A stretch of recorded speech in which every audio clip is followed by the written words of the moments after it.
Ladies and gentlemen, welcome to our prize fight edition of Comic Book Action Theater. My name is Rick Tragg. I am your host and your ringmaster as we have an action-packed program filled with several classic bouts, including the world's strongest man, Tragg, taking on the Man-Thing. We have a 2-on-1 bout between the Incredible Hulk facing the Rhino and the Abomination, all while a gamma bomb is about to go off. Then we head to the Bermuda Triangle, where a new monster, Amphibion, takes on the king of monsters, Godzilla. But before we do all that, we have an interview with John Bones, Shaddock, and James B. Jefferson, creators of the Warrior Island comic, and we are about to speak with them right now, right here on Comic Book Action Theater. Alright folks, thank you for joining us for Comic Book Action Theater. As promised, I have on the line two folks that are involved with the Warrior Island comic book and their other project. First we have Mr. John Shaddock, who has the Shaddock MMA Academy in Sykesville, Maryland, who is recently a brown belt in Gaijin-Ryu. Congratulations on that. Thank you. Alright, as well as a Golden Glove boxer, and has had several seminars with notable stars of mixed martial arts and other combat sports. Also with us is James Jefferson, the creator of the Warrior Island comic book. James, can you hear me okay? I can hear you loud and clear. Excellent, excellent. And we're going to speak with both of you.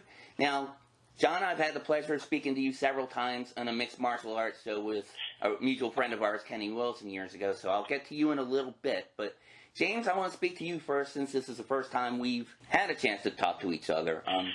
Give us a little bit of your background and how the Warrior Island project came about. Basically, in 2011 and 2012, I started covering the UFC for the MMA and Sports Extreme show, which was at an internet-based video news station. And I got to go behind the scenes of the UFC, got to meet Dana White, at the time, Rampage Jackson, all the major stars of that time. And my background is I've been a martial artist and boxer, wrestler for my whole life. I'm going to be 53 in a couple days. And so I come from a traditional martial arts background and collegiate background, with the hard training and the respect and the way you should behave in public and when you're representing a school or a dojo. And what I started to notice was there was a lot of disrespect in all directions within the UFC. From Dana White and the UFC towards its fighters, from the fighters towards each other, from the fighters towards the other coaches, from the other team. And I just didn't see what it originally was supposed to be. The UFC that was originally supposed to be the traditional martial arts, one martial art against another, best man wins. And I get the fact that it's more into mixed martial arts as a sport, and it encompasses all martial arts and all fighting styles.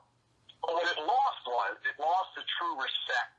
When you get pieces of crap that are out there now winning titles and getting commercials that are just bad human beings, like Conor McGregor, who's just a poor human excuse for a human being, who doesn't understand what it means to be respectful to another warrior who has spent their whole life training as well, or fans just randomly punching somebody in the face in the bar because they don't like them. I started to think, there's got to be a different way of doing all this. So I was lucky enough to have friends that knew people, and I sat down in 2012 with the Black Dragon, Ron Van Cleef, the NBC Severn, Helton Gracie, Enzo Gracie, Grandmaster Sifu Chow, Sifu Cliff, and many other, traditional martial artists, but also martial artists that had competed in the UFC in its beginning days, and then still are affiliated somewhat to the sport. And I wanted to know what they thought of the present UFC, where it was, where it is, and where it's going. And then they started giving me their thoughts about it, and they were very similar to myself. And then I started to give them this idea of what I wanted to do. I said, I had this great idea, but my whole life I've loved martial arts movies and any kind of comic book or book or cartoon. My favorite movies were Enter the Dragon. I love the TV show Survivor. in fantasy martial arts. So I had this idea, and I started bouncing up of the different grandmasters of martial arts, and they fell in love with the idea of a mysterious island where grandmasters of martial arts will train the fighters, the warriors from around the world, and they would have to teach them a code of how to live, to be better people. Socially, we will never take aggression out of human beings. But if you train somebody who has this natural ability and aggression to have a set of rules of how they should live or fight, what you're doing is you're showing the bullies of the world, or the fighters of the world, or the warriors of the world, it's better to pick somebody up than to knock them down. It takes a better person to use your powers for good and evil. And that's kind of like all the comic books that have ever been written. It's good versus evil. What's the right thing to do, the wrong thing to do? And now people love evil, people love good. And that's kind of what Warrior Island is. It's a mysterious island. I can't reveal where the powers of the island come from because they're not going to be revealed until comic book 4, which will be out in about 60 days. I can give you some highlights of that, but it makes sense. Just like the fans bought into Black Panther, that, this metal, this mysterious metal power came from outer space, and they could harness it, and then they got all this technology, and the fan base of that watched Black Panther totally bought into everything, how they hid their city and their technology and what it meant and all that. So there's going to be something similar to that in a different angle with Warrior Island, but it's a very action-packed series where warriors have to come back if they don't learn their code. And with the Warrior Island code, which is the Tiki code, fighters have been coming to the island for literally thousands of years. So whether it be the Templar Knights or Shaka Zulu or Revolutionary War Soldiers, the souls have to keep coming back until they've learned all of the codes before they can become a master or grand master of the island. And John Shaddock, who we'll be able to talk to in a moment, John was one of the original 15 fighters that represent present-day mixed martial artists around the world. In 2012 through 2014, we did voting around the world, and over 1.5 million fans voted for their favorite 16 fighters and ultimate of all different styles of mixed martial arts and martial arts from around the world on videos on the Global Proving Ground or Warrior Island YouTube channel. And those videos are all still up there. And we had the 16 fighters that were voted onto the island, and we were going to do a movie. And we went out to Hawaii. We filmed where they filmed Hunger Games and Pirates of the Caribbean at Turtle Bay. And only one week we cost about $75,000. And when they did the budget for the movie, it was like $34 million. And we were about $33,950,000 short to film the movie. So I started to think, what's a better way to get out there and really get to people? And that's why we started the Global Proving Ground Fight League. So we actually produced 34 full fights around the world for NBC Sports, from everywhere from Philadelphia to Lisbon, Portugal, and we actually produced one of the only times ever 5-on-5 fighting in Riga, Latvia, where 5 fighters with barely any rules, old school rules, against 5 more fighters at the same time in a ring with 5 referees, and that's what John Shaddock took part in twice. And it was an amazing thing. So what happened was, because we are all about character and traditional values, because we couldn't produce the movie, I felt deep inside I had to create a character for every fighter that was voted on by the fans around the world. I had to do justice by them. So I started the comic book series, which was early in development in 2012. The first comic book wasn't completed in 2014. But then we ramped it up, because after 34-plus fights on that worldwide television, it was, again, getting very expensive, $35,000 to $45,000 a night for just these fights. Whereas a comic book, you can produce anywhere between $5,000 and $10,000, and you have it forever. Nice. You're not dealing with fighters and medicals and marketing and state athletic directors and all the craziness that goes on in putting a fight. So I can completely control the beginning, middle, and outcome of every comic book, and completely control the story.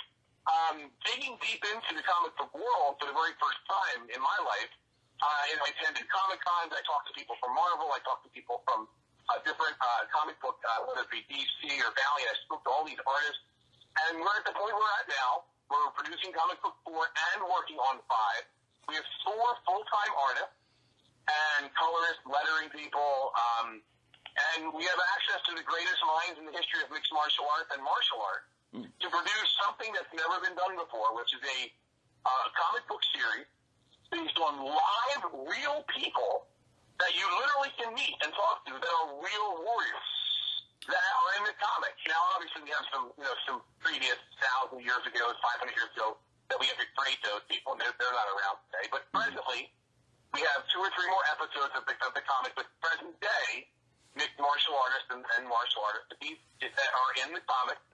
And in comic book, these fighters travel to the mysterious island to train with the masters. If they do not learn their tasks and learn their lessons, they then have to travel to the middle of the island where they meet the black samurai, who will then give them one more chance to learn their lessons. And if they don't, then they have to go to the dark side of the island where they meet the Cyclops, who has never lost in thousands of years, and they have to battle on a pile of bones with the Cyclops in his action. They always lose, and then their soul will have to come back another time, maybe 25 years later, maybe 500 years later. But right now, Shaddock's still alive in the comic book series. He earned his way onto the island by having one of the greatest battles inside of an MMA cage at the event center inside comic book 3. And he's now on the island being trained by the Grand Masters of Martial Arts. And it's a very exciting series. I think, it gets clearer, just like every other comic. It gets clearer, the picture of the power of where it's coming from, where it's going, with every episode. And obviously, as I learn more about comic books and what the fans want, the comic books get better every time. And they're very well received. We did 5 Comic-Cons this year and almost sold out at every one. Nice. And it was just a great time. Well, I reviewed the artwork. It definitely looks very professional. It looks like a lot of interesting stories. And the fact, one thing about mixed martial arts I think has in common with comic books, you have the old traditional values in addition to timely values. And this comic book's especially true of that because you're definitely tackling the subject of bullying. I know that John is really good as far as with his self-defense seminars. He works with kids a lot. And, John, I'm going to ask you about one thing that James had mentioned about the 5-on-5 fighting. I remember you mentioned this to me and Kenny Wilson about this years ago, and we were trying to wrap our head about it. At first, we thought it was maybe like the old school Wide World of Sports boxing where you had the U.S. and the Soviet Union, and you had 5 fighters and 5 fights. But, no, as James had mentioned, it was a 5-on-5 simultaneous fight. How did you get involved with that? And I have something else I want to ask you about that too. But first, how did you get involved with that particular? Well, I watched it on YouTube, the first one, what was called TFC 1, and I'm like, man, the guys were not as skilled as I thought. And I'd always wanted to fight, say, like a UFC kind of level arena, but knew at the time I was 45, going to be 46. I'm like, at that age, there's no way. But in this thing, I could maybe possibly move into that type of arena. So I actually emailed the company, the gentleman Michael that runs the TFC, and I said, would you bring us in the USA team? I didn't hear anything for like a month, and then I got something.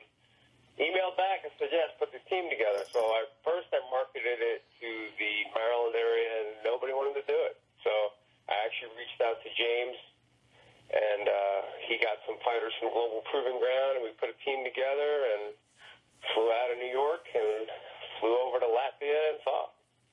Now, from what I understand, too, correct me if I'm wrong, weren't you involved as a coach for the UK team? How did that come about? I was about 6 months later. They put together another thing, and after discussions with my wife, we decided it was probably a good idea of me not to go back in and fight again. I just a little bit past my time, but I thought I could help out, and I knew the U.S. already had their own coach, so I said, well, is there a team? So the UK team, and I actually kind of helped out a little bit with the Brazilian team because they were, again, affiliated with James through Global Proving Ground. So I had to help them with some issues that they had. I was kind of like a concierge more, I guess, than a coach, just kind of guiding these teams on what exactly happened. Because these guys had never been to the event, and I actually, was one of the few people that actually experienced it. So. Well, I mean, that's definitely in your wheelhouse, because Kenny and I have definitely seen, I mean, you're definitely a skilled fighter, but you're definitely a teacher, and it shows you definitely like to teach, especially with kids and any athletes, it looks like. So, no, that's interesting, though. So is that league still going on, or are there any? No, as far as I know, it's been kind of broken apart. I think they anticipated a lot more excitement for it. I thought it was pretty cool. It was international fighting, teams from different countries. You had guys singing their anthems in the locker rooms and stuff. But, well, first of all, it was a little odd because they didn't have an audience, which was on TV. They had a really high-tech film crew, but they didn't have an audience there. And, which, again, was a little odd, but, and it never kicked off. James tried to do a thing through the pay-per-view in the U.S., and it just, for whatever reason, people they thought it was odd. They didn't really understand it. They were saying it was just street fighting, but there actually was a lot of strategy to it. We ran into problems with our first fight because we were the first fight. We hadn't seen it. So these guys, it's actually a tribal fighting. These guys have been doing this over in Europe for years where, if you had a disagreement with another tribe, you would take your best warriors, would go against their best warriors, and you resolve it that way.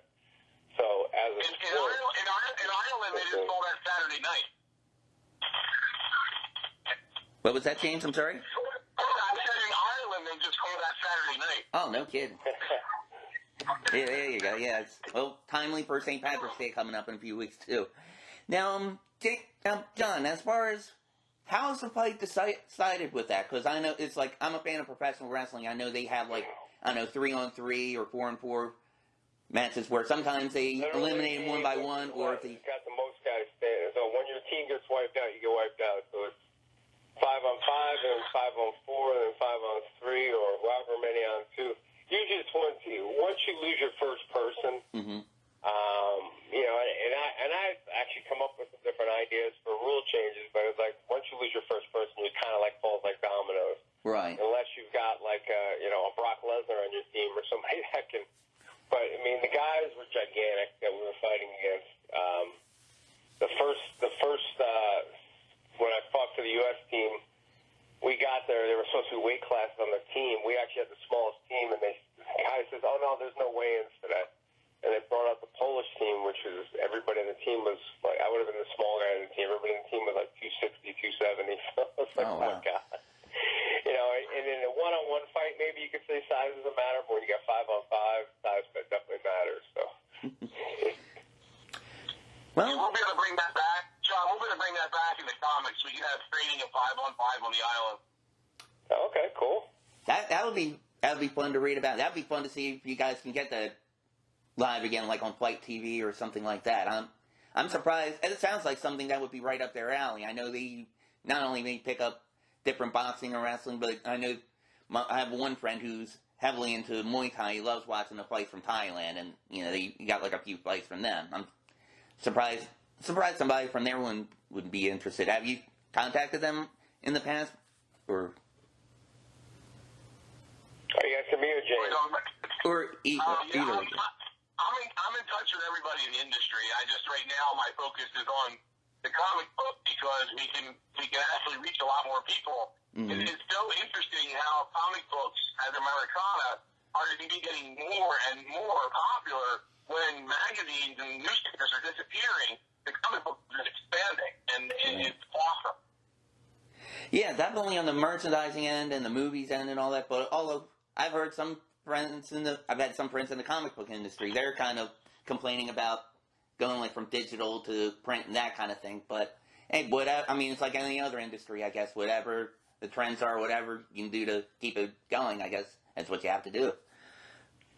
Absolutely. And I was just at Comic-Con New York with Warrior Island, and they had 5,000 booths. They had 5,000 vendors. Wow. Let alone 500,000 people. Mm. So, it's just a crazy thing. Mm-hmm. Once again, we are with John Shaddock and James Jefferson of the Warrior Island comic here on Comic Book Action Theater. Now, James, I wanted to ask you about that Tiki code. It looked like you had several Tikis involved with that code. Could you explain about that? I know it's definitely a code of conduct, but are each of them like with a different tiki tribe, like Survivor, or are they like tiki levels you have to achieve? How does that work?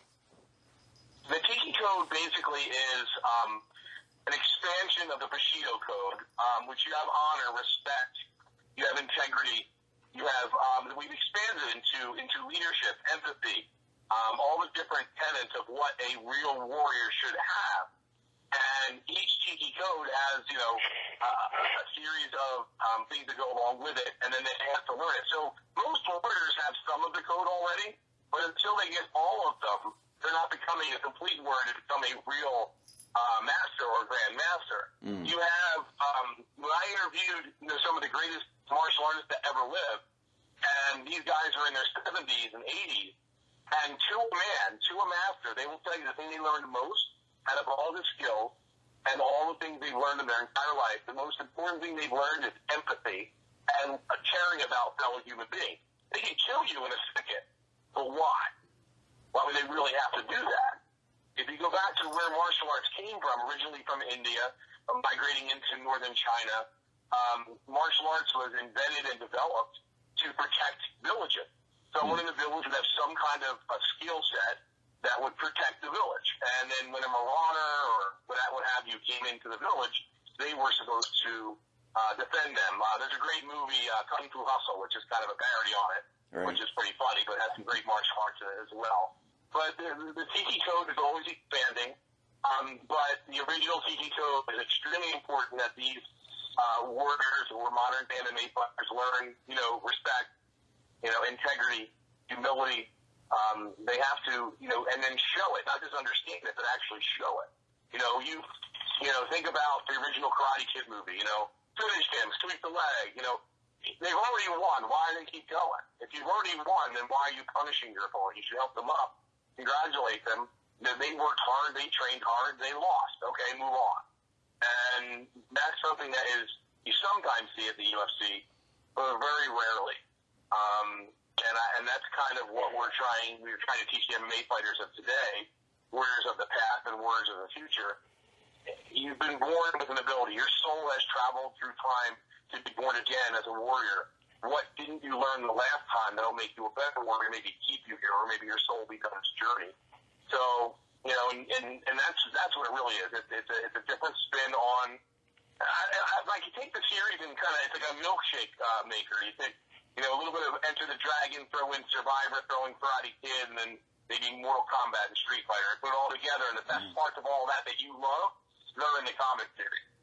And having complete creative control over that and 4 full-time artists, I can make it that exciting. I take input from all the different masters, all the different fighters, the artists, and it's becoming a culmination of just exciting comic art. Okay. Sounds like there's something for everybody in there. One question I want to ask the both of you. Now, you keyed on you mentioned as far as the Colin McGregors and other people who are negative in UFC, and that's especially like with their promos and that. How much of that do you think is like just marketing on their part? Because to me, it sounds like it kind of reminds me of Muhammad Ali and old boxers trying to quote unquote sell a fight. I mean, you think there's some of that aspect into it, or you think there are other factors involved? And I'll open that to either of you. I think that you can answer. Who's going first? Either one of you. If you, I think James said you can answer first, Bones. Okay.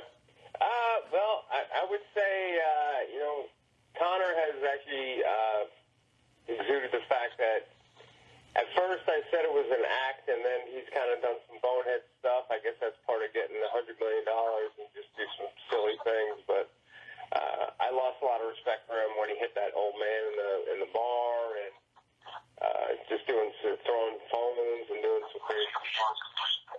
John Jones is also another one that's kind of, part of it you just say is an act, but then you see what he does with crashing cars and being high on cocaine and doing things as well. Colby Covington, I personally not really a fan of his either, but my understanding is he's a great guy outside the ring, and a lot of it is an act. So I don't know. I guess people want to see that, though. They don't want to, guys that they call so boring, like the guys like George St. Pierre and, there's a ton of guys out there that are just really respectful and really good fighters. Mm-hmm. But, unfortunately in this day of society, that's, the squeaky wheel that makes the most noise, I guess. Mm-hmm. Well, that's one thing I personally have learned from covering MMA with Kenny and meeting with you and other fighters, and James definitely pointed this out as well. A lot of you have so much restraint. I mean, you're trained basically, for lack of a better term, some cases trained killers. And not that and when I say that, you have the skills to do that, but you have the restraint and you have the empathy. You have the mindset of, no, I just want to either defend myself or win my bout, but I don't want to be sadistic or any other ways be negative, So I give you and a lot of fighters a lot of credit for that, Bones, and for you especially for teaching people, and especially kids, about that as well. I think another thing is that people need to understand, as skilled and amazing as MMA fighters are, most MMA fighters are trained in MMA with the rules. When they feel a tap out, they usually let go.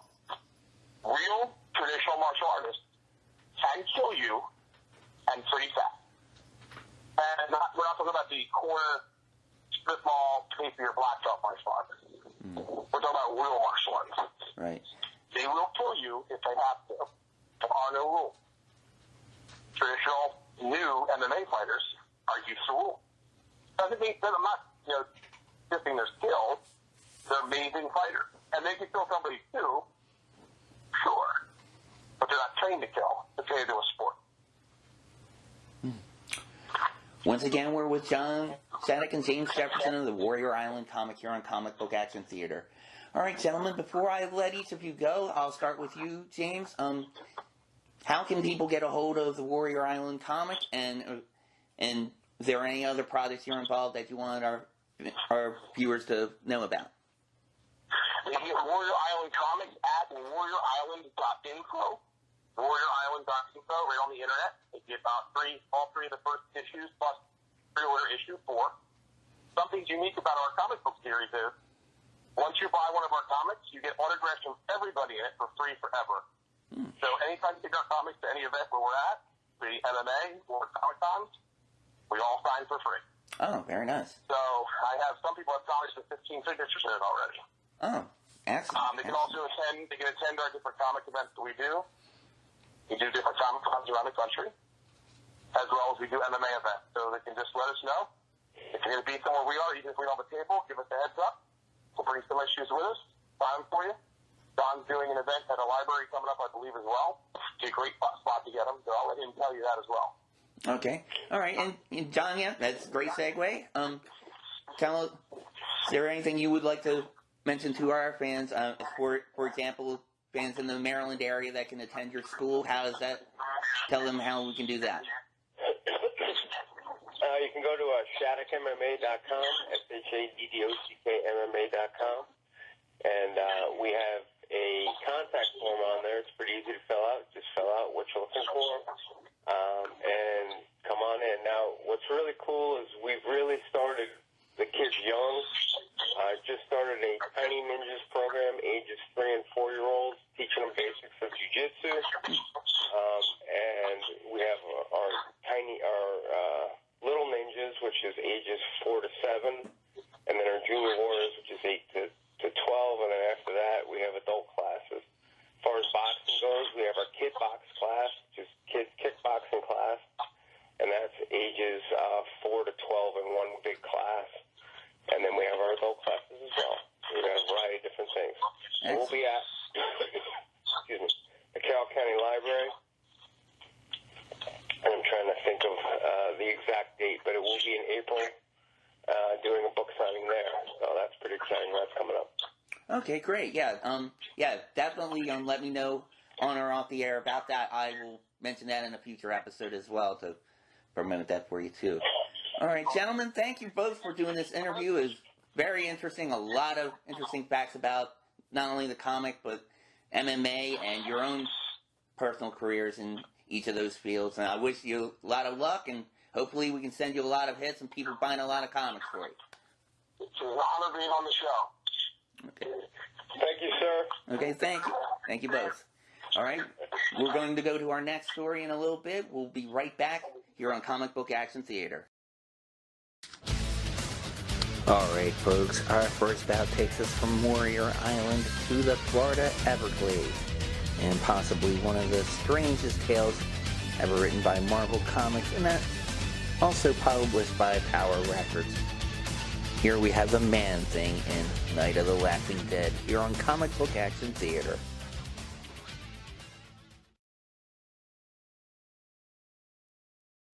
Power Records presents Man-Thing in Night of the Laughing Dead. The swamp, a bubbling bed of life of which you are a part. Once you were a man, a chemist named Ted Sallis, but the serum was to have made you a super soldier combined with strange forces in the swamp to make you over into the Man-Thing. But your former existence seems a far-off dream to you, doesn't it? Less than a dream, in fact. No longer able to reason, you now function on emotion, those few which you still feel. You can feel what others feel. You can understand those feelings. But emotions are often as ambiguous as words, and sometimes they are even more so. Consider this weeping clown, for example. What does he feel now as he raises a gun to his temple, as the tears roll down his grease-painted cheeks? You may never know, for across the marshland comes a single, devastatingly final shot. That prods you into action. You attempt to hurry to the source of the evil sound, but no matter. You are too late. It was too late before you began. And all you can do is stare through hazy crimson eyes at the little clown's corpse and reflect on the buried fragments of memories brought to the surface by the ugly sight. You remember how the man you were fought to protect his scientific discovery. You remember more, the blinding moments of escape, the knowledge that he had to destroy the vial, and perhaps, at the same time, destroy himself. And so, Ted Sallis did what had to be done. Memory. You recall the transformation, the mingling of the chemical with the swamp waters around him, the stark shock to his metabolism, and the bitter ending of his sanity. Slowly, mercifully, the memories end. And the man who was once Ted Sallis, whose body has become that of a swamp-roaming creature, forgets again what once he knew. It's better that way. It's better. As those thoughts fade, your gaze falls upon something at the dead man's foot. But you wonder, could these little scrawls on this thin white leaf explain why the man took his own life? But wait, another flash of recollection from your former life. Funeral. Humans bury their dead, so this one must be laid to rest. And so you take the body deep into the marsh, while events take shape miles away that will transform this already somber evening into something more terrifying by far. The only rooms left are my deluxe. Come on, Richard, we'll find another... lady, not tonight. I'm exhausted. I'll just bet. That'll be $22.40, including tax. These two young people are Richard Rory and Ruth Hart. Two old friends of yours, Man-Thing. Well, that was a hassle, wasn't it? I'll say. I'll bet he's a reform school reject. But you know, I haven't got the energy to argue with him. Not now. Maybe we can go to the carnival tomorrow. Carnival? Sure. See the trucks over there? They must be playing a town around here. Boss, Mr. Garvey, Daryl's gone. Run away. We've got to go after him. We can't lose the show's only clown. And besides, he was terribly upset tonight. I'm afraid of what he might do. Please, Mr. Garvey, if he does something rash, you'll be out. I'll be the boss of this three-ring loney farm, just like before, you hear? And if you don't like it, you can scram. Holy cow, Ruth. Did you see that? Richard, wait. You don't know... Them's your options, Taylor. Either you... Huh? Hold it right there, Buster. Oh, run along, Sonny. You heard the man, Twipe. Scram. See? He's the boss. He's my boss. And I don't like nobody messing with my boss. Oh, boy. No, sir, I don't like it at all. Now, I'd advise you to blow while you still got legs to walk on. It ain't wise to get Tragg mad at you twice. Tragg? The world's strongest man? Gosh, that's who hit me. Whoever you are, you've got to get out of here. She's right, Richard. Please, take me with you. Hey, boss. Ayla's leaving, too. Step on it, lover. Tragg doesn't look happy about this. In fact, I think he and the boss plan to follow us. I don't care about them. I just want to find Daryl. My poor clown. First, we find another motel. I've got to get to sleep. We can go Clarabelle hunting tomorrow, Miss... You haven't told us your name, miss, or why you're looking for a clown. I'm sorry, it's Ayla Prentice. I'm a high-wire artist with the carnival, and I'm trying to keep my clown from destroying himself. You see, I loved Daryl, but I betrayed him. He stopped laughing, stopped living, just wanted to die. Stop! Pull over there! That's his car! Sure, okay. There he is, and thank the Lord he's alive! Daryl, I'm here! Daryl! Daryl, what's wrong? Can't you see me? It's Ayla. Why doesn't he answer? He acts as if he doesn't know who I am. Maybe his mind is just totally snapped. That's so. It's my fault. Whoa! Where do you think you're going? It's dangerous out there. Let go of me. I have to go after him. It's my fault he's like this. Richard, look at this. I think it's a suicide note. Ayla's not exaggerating. The little guy is in a bad way. To say the least. Okay, then. We go. But slowly, carefully. Remember, the next log you step on could have teeth. But as the three young people forge cautiously into the tepid waters of your home, two somewhat more sinister figures race along the swampside highway in pursuit. Sure, I'm sure they took this road. I think. You think? Ha! You don't know how, Tragg. Oh, boss, I tried. Hey, boss, look at up the road there. It's the clown dancing in some kind of spotlight. Only, where's the light coming from? He don't even look real. Boss, I'm scared. Slow down, you fool. You'll hit him. We don't want to kill him outright. Swerve, you idiot, swerve! I'm swerving, but we're gonna hit that tree. The truck's gas tank explodes on impact, and the vehicle becomes a nova-bright inferno.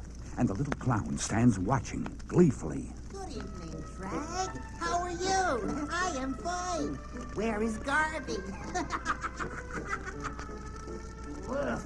Why, you little punk. When I get out from under this... You'll kill me. Make me die. Where's Garvey? You blasted right, I'll kill you. I'm mad now. Oh, my. He's mad. But he'll still have to catch me. And he can't, because he's too big and slow and stupid. Maybe. But at least I ain't no walking joke. And not too far away. Listen, voices. It sounded like Tragg. I didn't hear anything. Are you sure? No. It's hard to be sure of anything in here. I didn't realize it would be this dark. There were so many little sounds, so many shadows. That's no shadow. It's some kind of... Here. Oh, whoa. It's carrying something. Or someone. It's got Daryl. Holy cow! It's the man thing. Take it easy, Ayla. I know this is hard to believe, but that creature won't harm us or Daryl. If that is the clown he's holding, he may be protecting him. And so, you better not startle him. Right. We'll move closer. Slowly. And so, not suspecting that the man they seek to save is already dead, they inch their way through the dense swamp growth toward the spot where you stand. A hunk of earth you have chosen for the man's final resting place.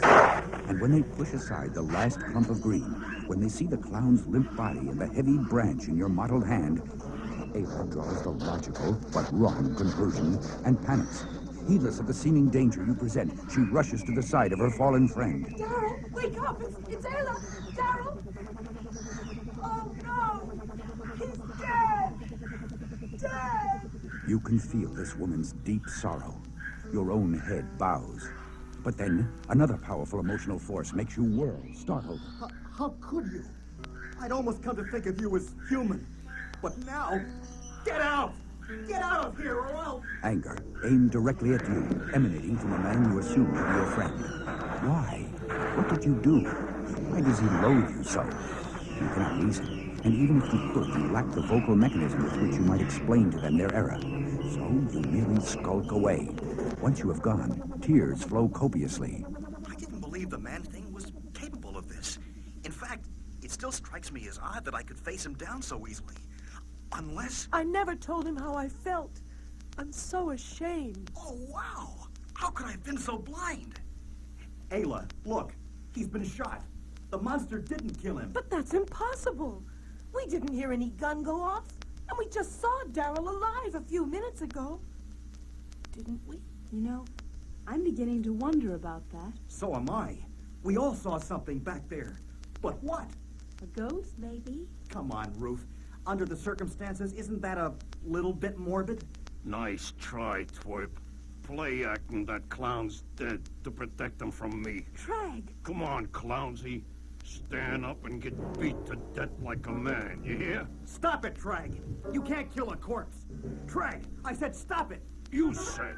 Why should the world's strongest man care what you said? Perhaps you are the reason Tragg should care. For despite your puzzlement at his earlier outburst, you still know Rory as a good man. Who's the luck in the gorilla suit? And Tragg's assault upon him enrages you. Whoever he is, he ain't on my side, so he must be on yours. So, he's a blasted living slime pool. But if he figures that's gonna stop me, this is a challenge for me. I know I can take any man, but a monster, that's something new. I sliced right through him. He has torn from you some small bits of your being, yet still you stand, to all appearances, unharmed. I tore into you, ripped you apart, and you didn't even feel it. You are waiting for one reaction, fear. For if this man, or any man, fears you, your very touch can burn his flesh to ashes. But Tragg is not afraid, only amazed. He attacks again. But this time, it is your strength which prevails. And in the absence of fear, you resort to other, even more brutal means to destroy your foe. But the memories return once more, the visions of needless, wanton slaughter. And though your instincts advise you otherwise, you allow him to live.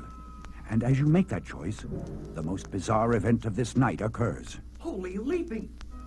What is it? What's happening to him? Or is it happening to us?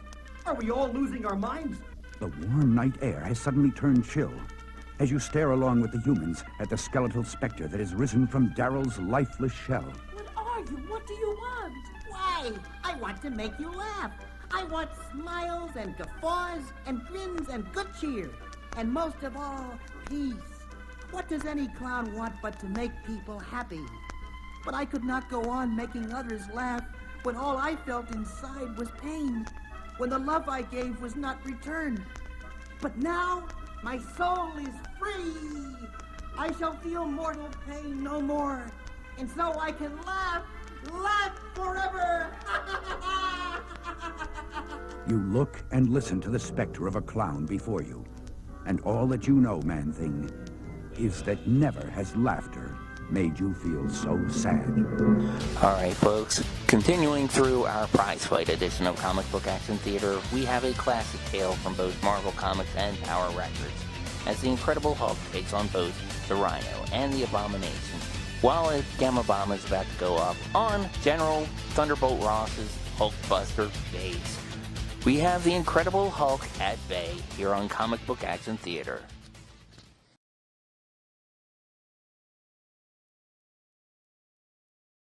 Tower Records presents The Incredible Hulk at Bay. As our story opens, the huge green mutant known as the Hulk has just rescued his friend Betty Talbot from the fury of an erupting volcano. Even Hulk knows that their chances of being found on this island are slim. But miracle. Betty, there is plane. Go to them. They will take you home. Go. Hulk will be all right. Steve, look, a woman. Good Lord, it's General Ross's daughter. Let's get her out of here fast, before this whole island explodes. The men pour out of the helicopter. They thought Betty Talbot dead. But sometimes the gods are kind. Good to see you, Mrs. Talbot. Anyone else around? My co-pilot thought he saw someone. No, Captain. I'm alone. Okay, then. Let's get out of here. As we said, the gods can be kind. But will they be kind to our stowaway? Hulk, who just saved Betty's life, is flying right back into the arms of General Ross, a man whose sworn aim in life is to catch and destroy the Hulk. this same General Ross, the builder of the notorious Hulkbuster base, will be waiting to welcome back his missing daughter. Maybe Hulk should have stayed with the erupting volcano. So how does it feel getting away from that island? Bet you can't wait to see General Ross again. Your father's quite a guy. Yes, I suppose he is. Betty's voice. Now Hulk remembers. He got in box to be near Betty. Betty is Hulk's friend.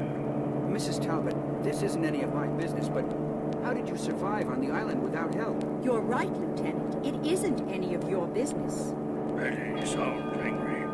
Should Hulk come out and help her? Hard for Hulk to think. Why is everything always so hard for Hulk? Now is neither the time nor place to answer that question. This moment must be dedicated to other matters. Among them, a reunion. You'll excuse me, won't you, Armbruster? I want to be alone when I meet my daughter. I read you, Ross. The reunion of father and daughter is just as it should be. The pressure in both of them disappears. Tears of happiness well up. Unfortunately, moments like this can't last. Colonel Armbruster, the base is empty, sir. Completely deserted. If that means what I think it means, we're in trouble. Big trouble. Meanwhile, aboard the shuttle jet which acted as a ferry for Betty Talbot. It's happened again. The Hulk must have relaxed for a moment. Perhaps fallen asleep. Whatever the reason, I've changed. I'm Bruce Banner again. The question now is, where am I? It looks like a military jet. I'd better find myself some camouflage. A few moments later, a very confused Robert Bruce Banner leaves the cargo hold of the giant jet, bearing little resemblance to the world-famous physicist who designed the deadly gamma bomb, or to the green creature who is Hyde to Banner's Jekyll. Rather, he seems to be simply a wandering enlisted man. If I remember the layout of the Hulkbuster base accurately, this air vent leads to the main underground concourse, and the concourse leads to the kitchens. One thing I learned a long time ago: never make plans on an empty stomach. The silent base seems strangely dead, except for the new arrivals. Still no sign of the men who are supposed to be manning this base? Colonel Armbruster. What is it, Rogers? I just returned from the radio bunker. All of the equipment has been sabotaged. Circuits smashed. Of course, we still have the radios in our jets, but... Then what's the problem, soldier? Seems to me we've got the situation well in hand. We'll check out this desertion thing, but for the moment, it seems things are more or less under control. Aim carefully, fool. We won't have time for a second shot. Don't worry, partner. Once I fired this baby, those Army boys will be about as much trouble as a class of first graders. 1 second. 2. And before the startled eyes of 35 professional warriors, an Army jet buckles and explodes. Smoke clears. I want 6 volunteers to hit that hangar. Rogers, Clemens, Grady, Jones, Watson. A moment's pause, and amid the rubble... Colonel, there's something moving in Hangar 2. Well, don't just stand there, soldier. We'll attack. Maybe you'd better take a look-see, sir. Eh? What in Sam Hill?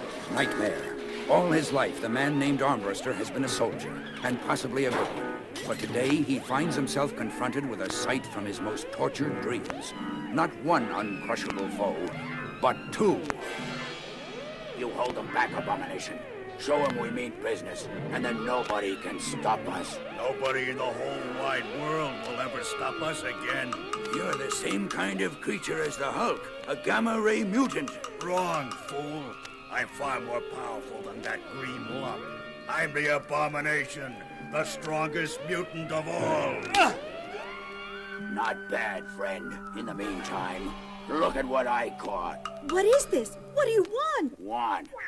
Lady, we want the Hulk's blasted green hide. We kind of thought we'd team up to blast that flat-headed creep into tomorrow. As soon as the Hulk shows up here, and we figure to get him here with all this Hulkbuster equipment, all of you and him are gonna be dead. 12 hours, and night falls. A car with 2 young passengers moves ever closer to the sprawling Arizona complex known as Hulkbuster Base number 1. Jim Wilson, we've come almost 2,000 miles from New York, so you can say hi to some friends. Talia, honey, old General Ross and me go back more years than I... Uh-oh. Looks like a roadblock. 12 hours, and the Hulkbuster base has been completely and effectively surrounded. Let's see your ID. Well, what's going on? Some sort of raid? That's our business, mister. Your business is to get out of here before we begin to get a little suspicious. Okay, friend. I get the general idea. 2 more hours pass. My head. I must have been more tired than I thought. It just goes to show you a man can't lead a double life without getting pretty exhausted. Now that's odd. No one here. Not even a guard posted. Something's wrong. I can feel it. Dear Lord in heaven, no! Betty, General Ross, even Colonel Armbruster, sealed into one of the Hulk retaining cells? What in the name of sanity is going on? Dazed, the renowned scientist can only stare. He does not hear the approach of the massive figure known as the Abomination. He doesn't hear until it's much too late. Another one. We thought we'd captured all the humans on this base. A fist, like a slab of iron, clamps over Banner's mouth and nose, and the abruptness of this attack causes Banner to become excited. His heart begins to pound, and in the darkness of the dimly lit corridor, Robert Bruce Banner begins to change. Then, where once stood a quiet physicist, now stands the Incredible Hulk. Step aside, Abomination. He's the Rhino's baby now.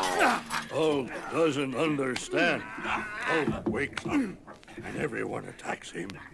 Wait! Hulk knows you. Hulk hit you before. Hulk will do it again. Keep back, Rhino.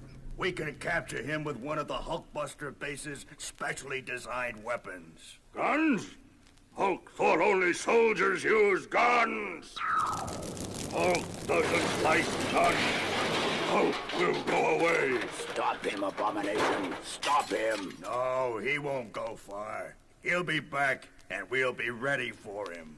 1 hour. Time enough for Jim Wilson and his girl Talia to drive around the Hulkbuster base, to find another unguarded entrance, and to use it. Not a soul in sight. And all that wreckage on the airfield. Let's get out of here, Jim. This place gives me the... Hulk! Big friend, am I glad to see you, especially at a time like this. Listen, do you know what's happening around here? Jim is Hulk's friend. Maybe Jim can explain why ugly people attack Hulk. Haltingly, the Hulk tells Jim and Talia as much as he can remember about the events of the past hour. Well, the way it reads to me, these 2 goons are out to get you, Hulk. And from what you've said, well, they're willing to kill everyone on this base to do it. Looks like we don't have much choice. We'll have to use Talia as a decoy. A decoy? Are you out of your mind, Jim Wilson? You want to play hero? Go ahead, but count me out. Honey, I'm not going to argue with you, but I'll tell you this. If you don't help, there isn't one of us who'll get off this base alive. A short while later, in the Central Control Complex. These gadgets read positive. The Hulk's still in the vicinity. Pretty soon he'll be ours. Then once we've... someone outside. We can't let her get away. She's heading toward the surface. Do you think she heard about the bomb? Grab her and find out. But when the 2 lumbering allies reach topside... She's gone! You let her escape. She can't do us any harm. The bomb's set. Not even the Hulk can... Sounds like things are getting pretty hot and heavy upstairs. The longer the Hulk can keep those jokers busy, the better my chances of reaching General Ross. Soon, outside the Hulk retaining cell containing the captured Hulkbusters... General Ross, can you read me? This is Jim Wilson, General. Is there anything I can do to get you dudes out of there? Jim, thank heaven someone's found us. Don't worry about us now, Jim. There's something far more important you have to take care of. The Gamma Bomb. Gamma Bomb? You mean like the thing which turned Doc Banner into the Hulk? Precisely. The Abomination has set it to go off in less than 3 minutes.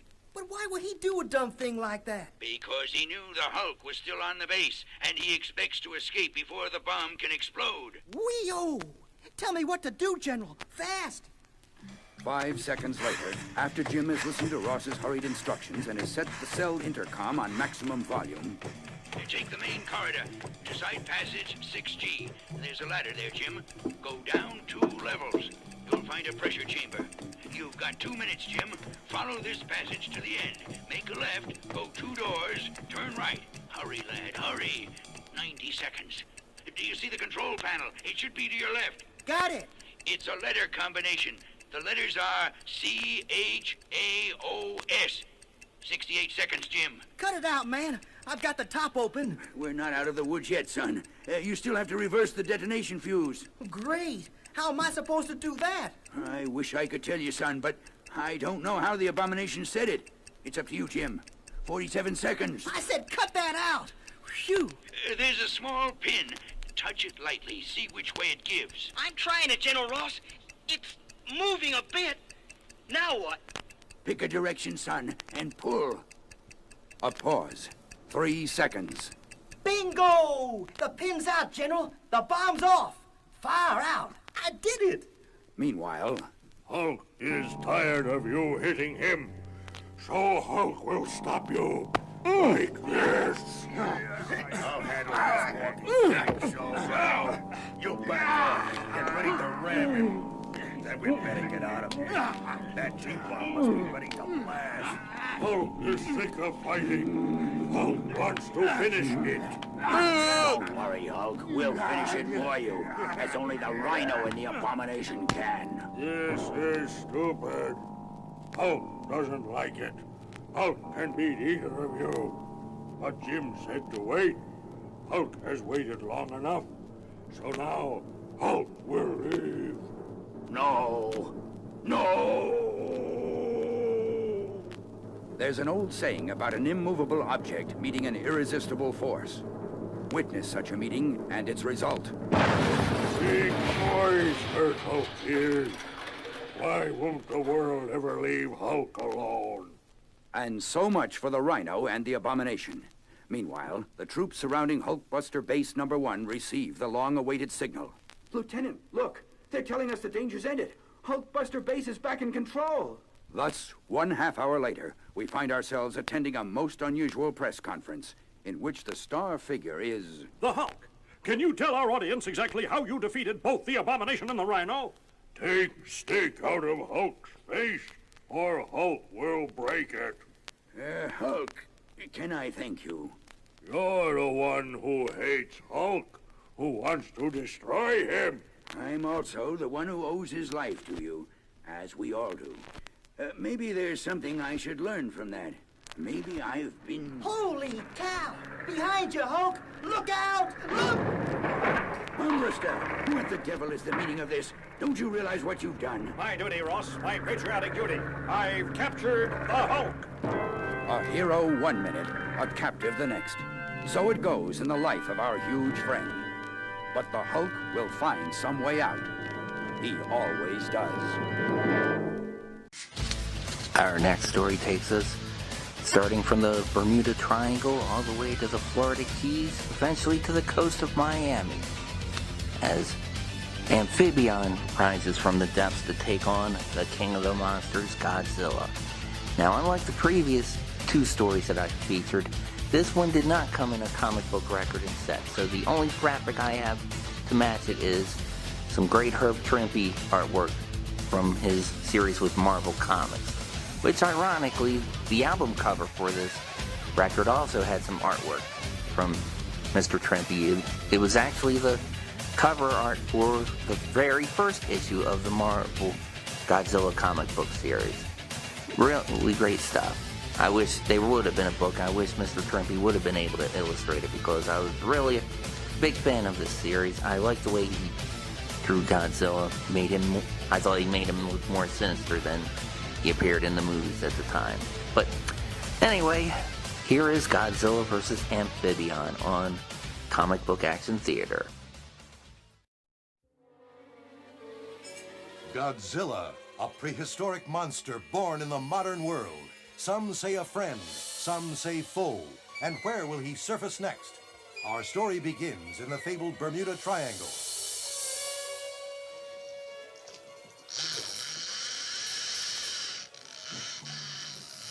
Reel in, Mr. Bishop.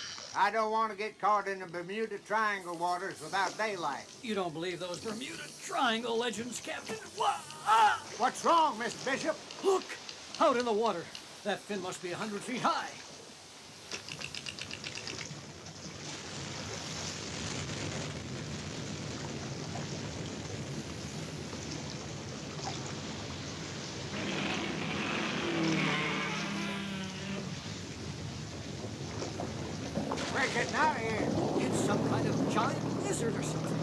fighting a sea creature. Maybe now you don't think those Bermuda Triangle stories are so funny. Let's just get out of here, Captain. Those creatures may get tired of fighting each other and come at us.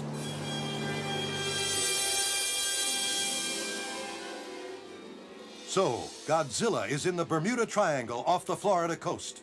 And what is this other sea creature Mr. Bishop saw on his supposedly uneventful fishing trip? It is an hour since the two men first sighted Godzilla and Amphibion, and they haven't spoken a word until... I've reversed the engine so we can ease into our mooring, Mr. Bishop. You okay, sir? I guess so. Come on, I'll buy you a drink at the Miami Marina Bar.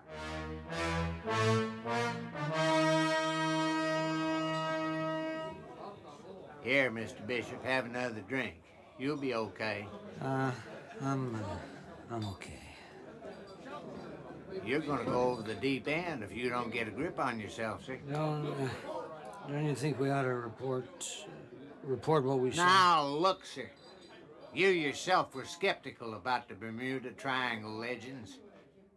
You go to the authorities describing a giant prehistoric lizard that spits fire and some kind of sea monster. Well, they'll just put you away for a long time. But we saw them, Captain. You saw those monsters. They're real. But I know just when to keep my mouth shut, sir. Have another drink, Mr. Bishop. I don't want any more. We gotta report what we saw, Captain. Don't you understand? Less than 60 miles off the Miami coast, there are two of the most monstrous creatures any man's ever seen.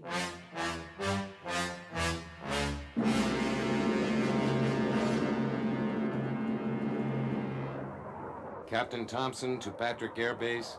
We finished our run and we're coming home. Well done, Captain. Safe trip home. Well, how do you feel, son? Fine, Dad. I'm glad you let me come this time. Well, this was just a distance run. We're over the Bermuda Triangle now. Boy, the water sure looks blue down there. See the way the sun shines across it? The sea is a beautiful but unpredictable lady. Oh, wow. Look at that, Dad. The water seems to be spinning around in that one spot down there. Near that fishing boat. Mm-hmm. Let's go down for a closer look. Dad, there's something coming out of the water near the boat. Dad, it's a giant fin. There's something else in the water, son. Behind the fin. I'll get as close as I can. Get that camera ready.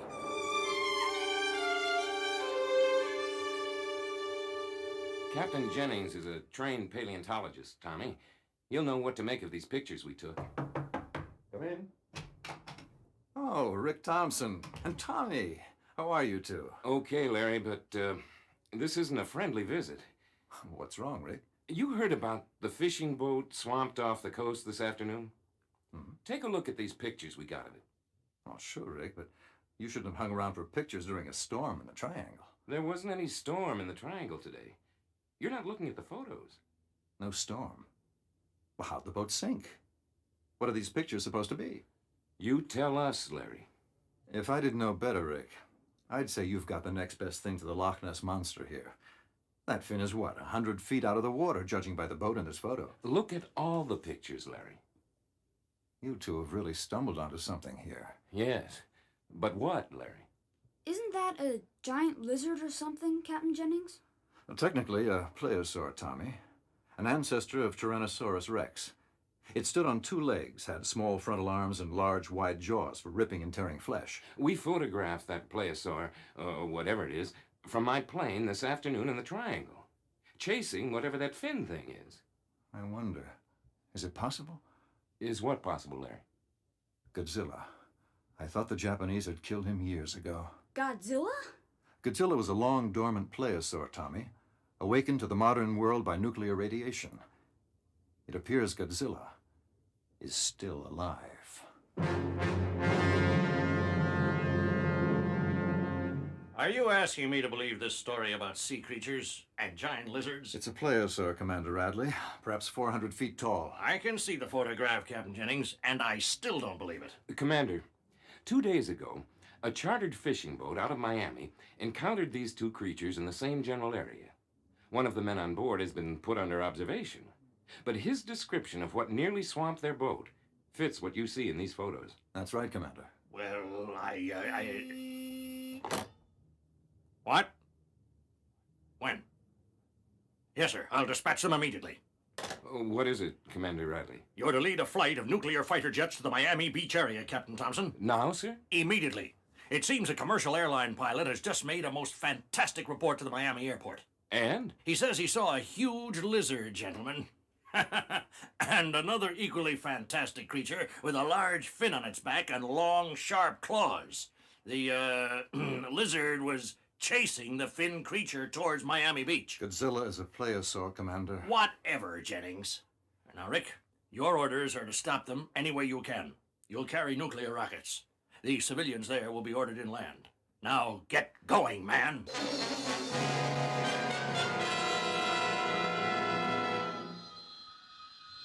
Tommy will come down to Miami by jeep with me, Rick. Take care of yourselves. You take care of yourself, Dad. Rick, Godzilla may be your best weapon against this sea creature. I don't get you, Larry. This sea creature is our real problem, and Godzilla seems to be defending us against it. Now, don't kill Godzilla, Rick. If we can get a chance to study him... My job is to protect the people in Miami, Larry. Right, but if Godzilla does no harm, do him none. We'll try, Larry. We'll try.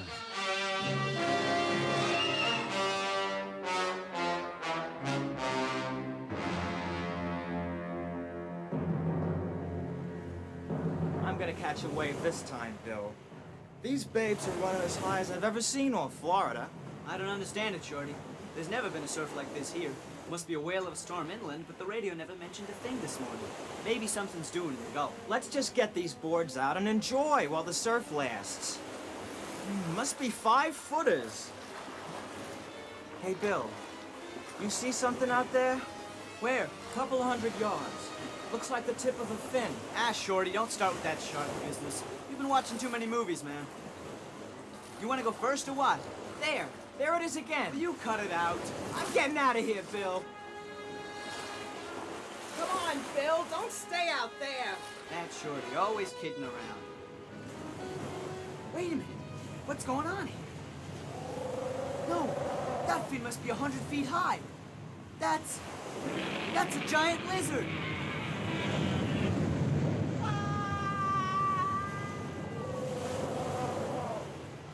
My friend needs help. Somebody. He's out there on a surfboard. Wait! Someone wait! He needs help. Your friend's dead, man. He just went under a giant fin. You better get off to the beach, man. This is Captain Wilson of the 4th Infantry. We are holding a position on the beach. All non-military personnel evacuate immediately. I say again, evacuate immediately.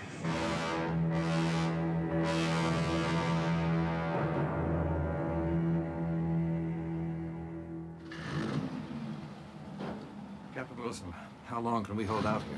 I don't know, Captain Jennings. There's a flight of nuclear fighter jets coming in. That's my dad. He's leading the flight path. Get this boy back, Captain Jennings. Aww. He'll be all right with me, Captain. Besides, where would you say is a safe place? Look! Godzilla's chasing the sea monster onto the beach. Look at that thing. It's amphibious. A back fin 100 feet high, claws like a giant lobster. It's glowing like... Stand back, Tommy. That amphibion's radioactive. Those things are coming right for us. Lieutenant O'Rourke, is your artillery ready? Ready, Captain Wilson. Fire at will, Lieutenant, and make them count. Favorite one, open fire.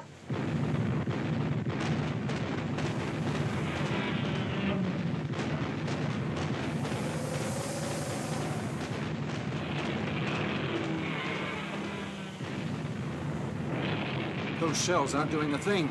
Captain Wilson, have your men concentrate on Amphibion. Don't shoot at Godzilla. At who? Godzilla, the creature on 2 legs, Wilson. He's trying to save us from the Amphibian, and he's our only hope.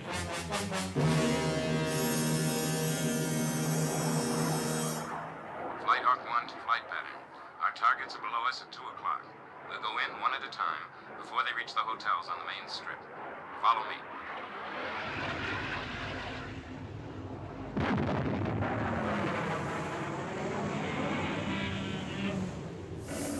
Hold your fire, Lieutenant O'Rourke.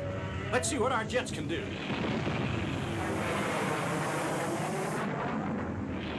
Those rockets hardly phase the creatures. Look, Captain Jennings. Godzilla's caught the amphibian. Godzilla's trying to break Amphibion's neck by twisting it around. Wow! Get him, Godzilla, get him! You can do it! Captain Wilson to Commander Radley.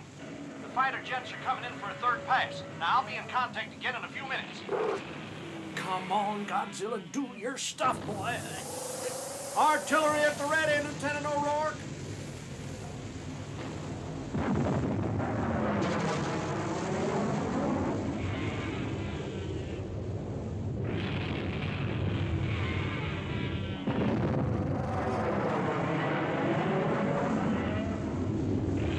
Nuclear warheads are like raindrops to those monsters, Captain Wilson. I'm afraid you're right, Jennings. Come on, Godzilla, come on!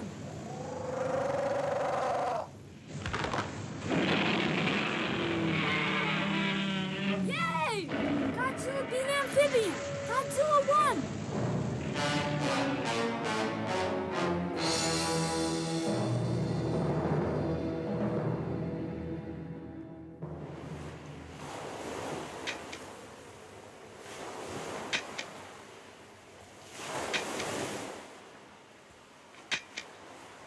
After I've gotten these photos of the amphibian, Captain Wilson, I'll need the help of your men to transport the carcass back to my base for study.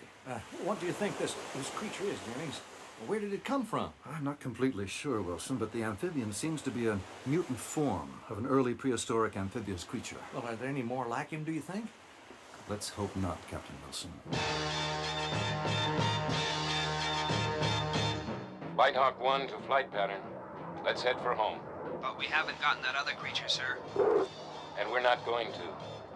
He's heading out to sea again. And besides, it was Godzilla who saved our necks. Over and out. Well done, Godzilla, old boy.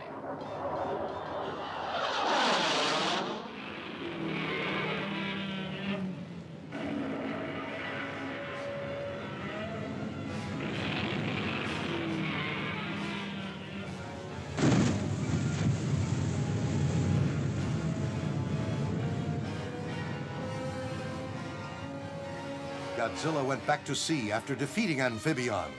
Was this Amphibion the explanation of the strange occurrences in the so-called Bermuda Triangle? And what about Godzilla? Where will he go? Only time will tell.